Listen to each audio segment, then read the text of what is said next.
Because I know that a lot of people say they need to find their purpose once they're retired, that work was their purpose before.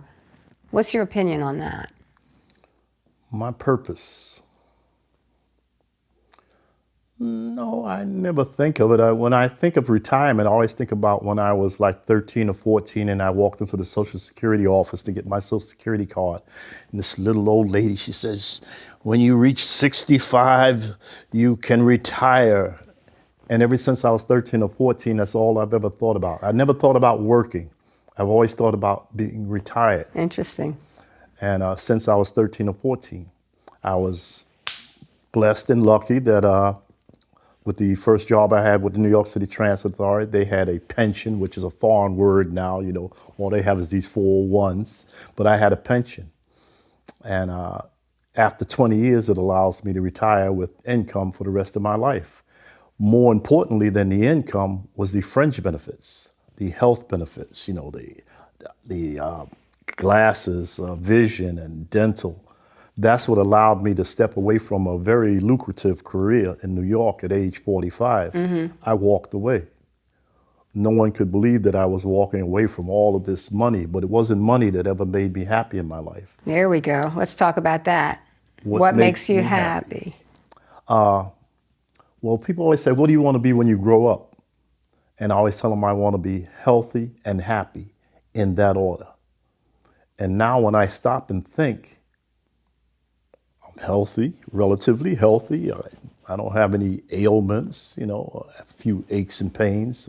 And I'm pretty happy. You know, when I look around, I mean, I'm doing everything that I want to do.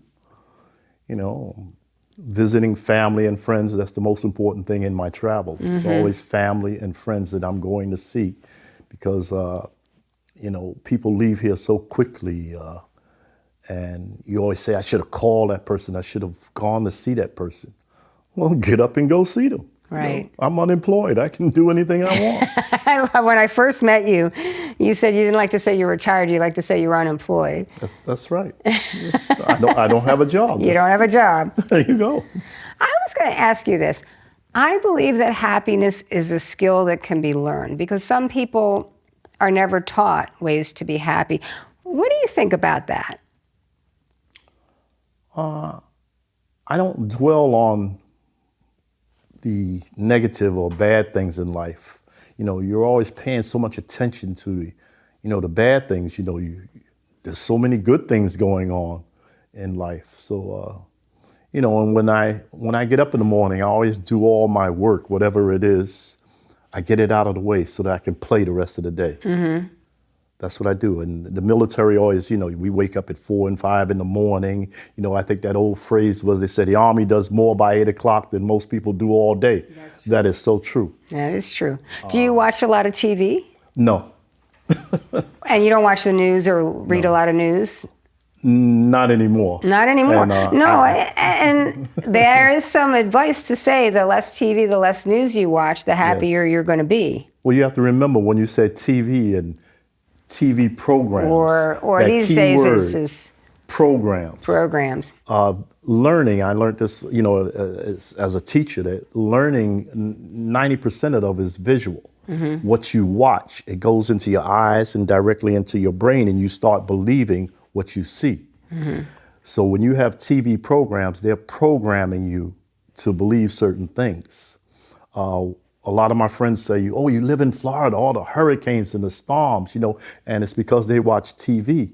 And when there's a hurricane or a shark biting you, they have to remember that the media, you know, they have to generate ratings. Mm-hmm. So when there's a hurricane, they take their cameras and they show you the house that's flooded. Right. You know, and if you just look straight down the street, that's right. That community is fine. That's right. But they don't show you that. You know. Absolutely, because we've been through a lot of those. I've lived here 30 years. I've been through a lot of hurricanes. Challenges. I have 2 addictions and 2 challenges. My coffee and my husband. When I wake up, making coffee is a challenge. Sometimes I forget the water. Sometimes I forget the coffee. Sometimes I forget to turn on the coffee pot.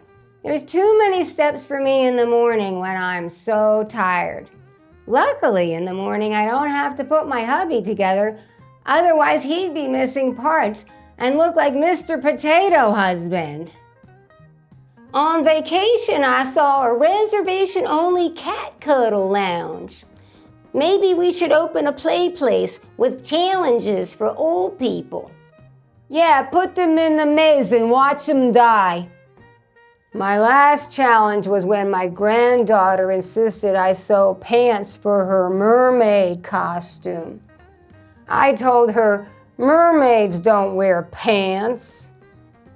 They have fish scales. I sewed her a costume with fish skins. She hasn't been returning my calls lately.